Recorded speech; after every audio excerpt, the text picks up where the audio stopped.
After this, Jesus went to the other side of the Sea of Galilee, also called the Sea of Tiberias. A large crowd kept following him because they saw the signs that he was doing for the sick. Jesus went up the mountain and sat down there with his disciples. Now the Passover, the festival of the Jews, was near. When he looked up and saw a large crowd coming toward him, Jesus said to Philip, "Where are we to buy bread for these people to eat?" He said this to test him, for he himself knew what he was going to do. Philip answered him, 6 months' wages would not buy enough bread for each of them to get a little. One of his disciples, Andrew, Simon Peter's brother, said to him, "There's a boy here who has 5 barley loaves and 2 fish. But what are they among so many people?" Jesus said, "Make the people sit down." Now there was a great deal of grass in the place, and so they sat down, about 5,000 in all. Then Jesus took the loaves, and when he had given thanks, he distributed them to those who were seated, so also the fish, as much as they wanted. When they were satisfied, he told his disciples, "Gather up the fragments left over, so that nothing may be lost." So they gathered them up, and from the fragments of the 5 barley loaves, left by those who had eaten, they filled 12 baskets. When the people saw the sign that he had done, they began to say, "This is indeed the prophet who is to come into the world." When Jesus realized that they were about to come and take him by force to make him king, he withdrew again to the mountain by himself. When evening came, his disciples went down to the sea, got into a boat, and started across the sea to Capernaum. It was now dark, and Jesus had not yet come to them. The sea became rough because a strong wind was blowing. When they had rowed about 3 or 4 miles, they saw Jesus walking on the sea and coming near the boat, and they were terrified. But he said to them, "It is I. Do not be afraid." When they wanted to take him into the boat, and immediately the boat reached the land toward which they were going.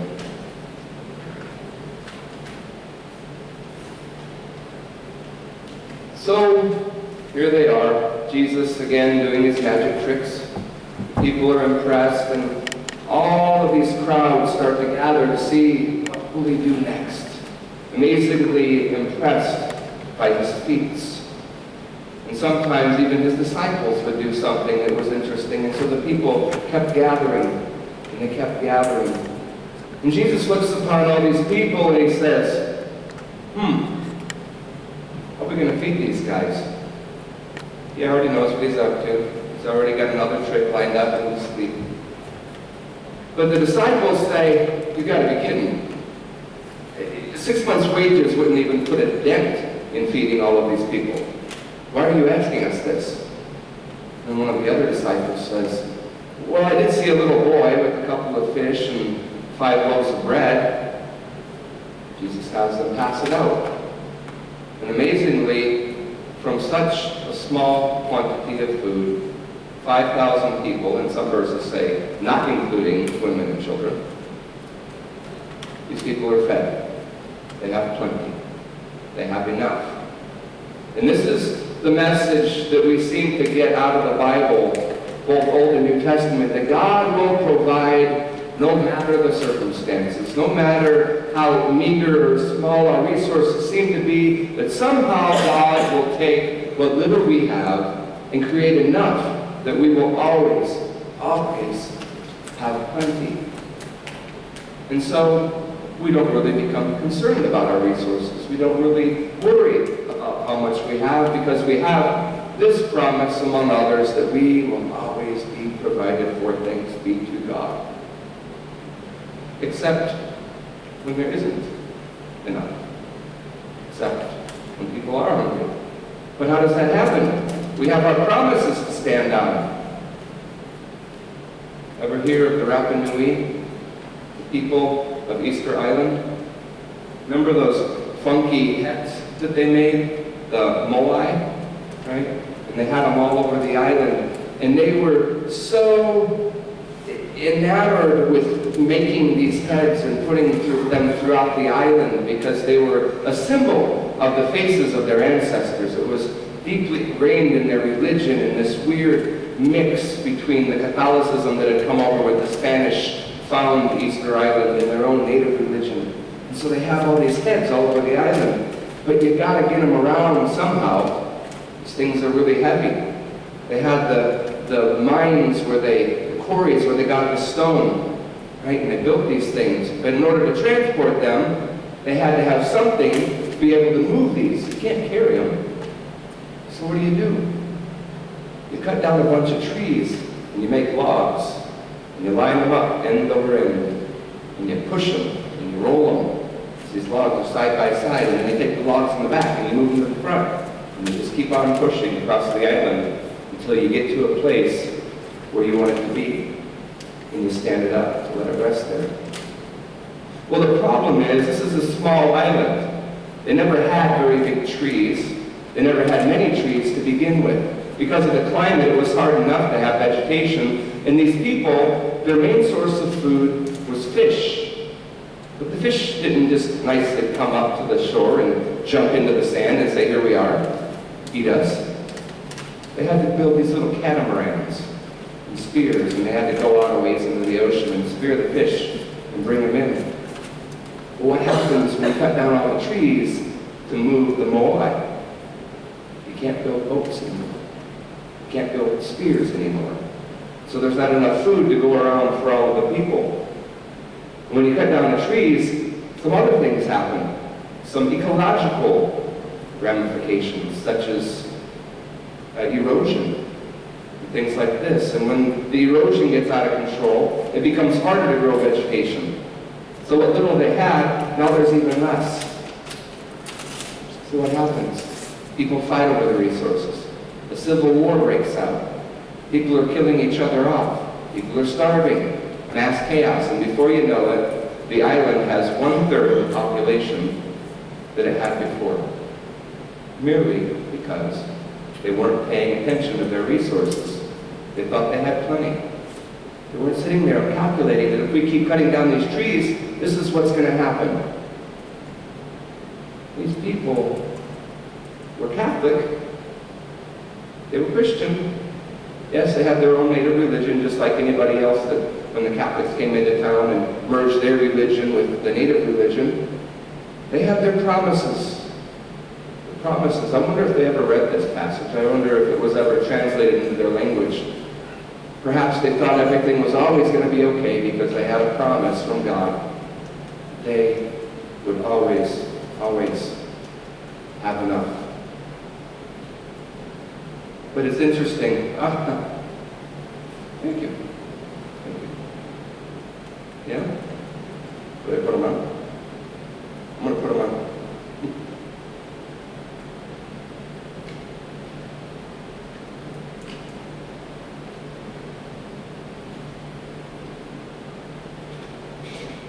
But one person's enough is different than another person's, is it not? I remember when I first got off the boat, so to speak, in Japan, and we went out with some family friends, and we were going out for steak. We went to this place called Samma. And they had really good steak. It was pretty thin, but very tasty, very juicy and tender. And one of those suckers just would not fill me up. And being a dumb 17-year-old, not thinking that somebody else is paying for my meal, so I should probably take it easy, I ordered another steak. And after I'd eaten that, I was still hungry. So I ordered another steak. And it's $60 a piece for these tiny little steaks. Whoops. I had no idea how I was going to survive in this country if this is all the food they're going to give you for so much darn money. But I'll tell you that over time, the portions that were so small compared to our portions here in America, they became enough. And so then when I came back to America, and I'm eating, and I'm like, I'm done, I'm full, and people are like, you're a big dude, you can eat more than that. No. I got used to being full on this much instead of this much. And so still today when I order food in an American restaurant and I see the portions that come out, you ever go to Outback? Good God. You got a steak this big and a huge salad and a baked potato and this and that and the other bread that comes out beforehand, and I'm like, where the heck am I going to put this? Here it is somewhere. But we can condition ourselves.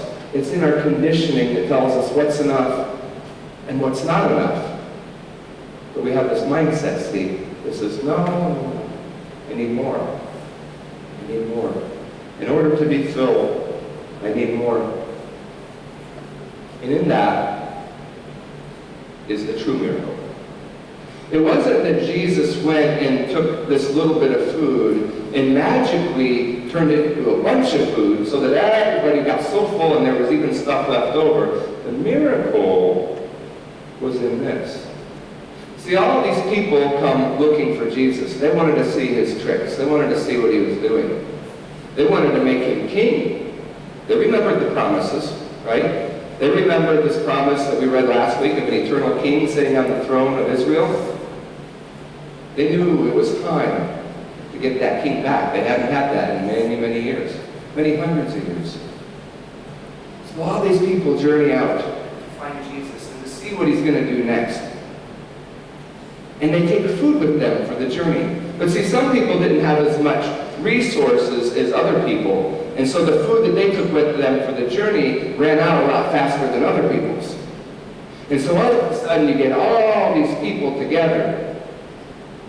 All of these people who are there for their own selfish, individualistic reasons. All of these people who want to be healed, who want to be saved, who want to have their land healed, who want order, who want to take power back from the Romans. All of their own individual reasons. And Jesus gets them all together, and he makes them change their mind.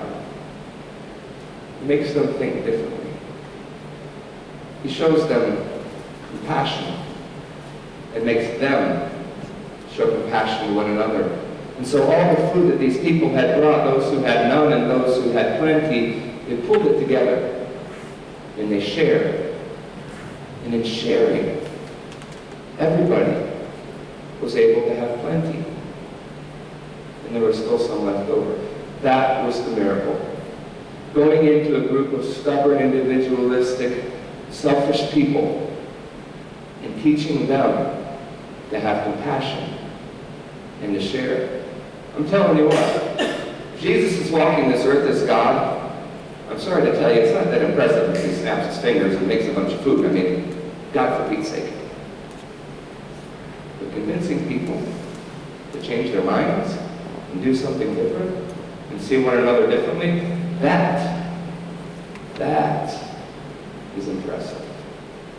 That is something that takes a whole heck of a lot of work. So let's take a moment in silence to reflect on what that means for us in our own individual resources and even as a church. What have we got that we don't need, or we have too much of, or we think we need but we really don't? And how can we use that to help others? So let's take a moment to discuss on that.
I hardly ever watch TV. I think in the 3 or 4 weeks that my family has been gone, TV's been on once, and that was because Weston turned it on. I don't even know where the remote is, and it's stuck on the Disney Channel, so that doesn't do me any good anyway. But I did decide to take a break from my nerd fest of reading and watch a movie last night, and in a movie called The Sunset Limited. 2 people. That's the cast of the entire movie, 2 people. The setting is one small apartment, and you have these 2 characters, one played by Samuel L. Jackson, the other one played by Tommy Lee Jones, having this conversation about why Tommy Lee Jones, this professor, had tried to kill himself by jumping in front of this train called the Sunset Limited. And Samuel L. Jackson is trying to give him some religion, trying to teach him that Jesus will make everything okay. And Tommy Lee Jones is looking around this apartment with these people screaming and fighting and bickering at the apartments next door and banging pots and pans and just really loud and annoying and dirty and filthy and small and confined. And he says, I don't know how you can live here. Why here? Samuel L. Jackson says, why not here? There's always another place, but in the end, they're all pretty much the same, aren't they? And Tommy Lee Jones says, yeah, but look, there's nothing here. Samuel L. Jackson says, yeah, but if I had stuff, the junkies would come and take it. That's why I have 6 locks on the door. He says, if you hang out with the right people, you learn how to get rid of your selfish cravings. If you live with the right people, you learn how to get rid of your selfish cravings. See, if you're with people who think that you need more to get more, you're going to learn that. If you're with people who appreciate what little they have and are content with what they have, you're going to learn that. If you're in Japan eating this much and you're full, and you're in America eating this much and you're stuffed, well, we can learn just about anything, can't we? And it's all about who we're with and what our mindset is. But it's not just in food. Look at our spirituality for a moment. I have to pray 7 times a day. I have to meditate. I have to read the Bible. I have to do this. I have to do that. If I'm going to be holy, if I'm going to be spiritual. But is that right? Is it not in our unlearning that we become more spiritual? Isn't it in the silence that we find our most intimate times with God? Not when we're doing the things where we're doing all the talking. Right? All of our spiritual practices are important, but those are just to condition us to get to a point where we can stop and hear the voice of God. It's not the much that creates the effect. It's in the little. And it's the same thing with our joy. We're always on our phones. We're always looking at Facebook. We're always playing video games. We're always playing something on our phone. We're always seeing if somebody texted us or emailed us. We're always doing something because we're so afraid that we're going to miss something. So afraid that, oh, what if I'm left out of the loop and somehow I'll feel regret that I missed it and I'll lose my shot at joy. I need to hang with people and be talking and be doing this and be doing that. But if we think about all of our most precious memories, didn't they happen with the least amount of stuff? Our favorite memories are probably times when we're at a lake or on a vacation or just out in the backyard with our kids or our family or our closest friends. With no technology, with no stuff. We had food. It was good. Didn't matter what it was, though. It was the company. Perhaps it was just when I was sitting and reading a book on the beach by myself. Maybe I wasn't reading anything, and I was just staying silent. Those moments, playing with our kids or hanging out with our friends, are the most precious memories that we have. Not when we were clicking away on our phone, not when we were Facebooking somebody, not when we saw what somebody posted on Instagram or Pinterest. Those things are all fine, but they have their place. It's in simplicity that we find our joy. It's in the smallest things that we find our greatest moments. And so that's when we have to ask ourselves, when I'm gone, when we're gone, what have we left over? Have we used up all the resources Have we taught them that it's okay to keep taking and taking and taking? Or have we taught them a life of minimalism? Have we taught them simplicity? Have we taught them how to experience great joy in the small things, in helping somebody, in spending time with your family, in chatting with a dear friend? What will be behind? What will be left when we're gone? Because I tell you, just because we don't say something to our kids doesn't mean they're not learning from us. I've learned that lesson many times.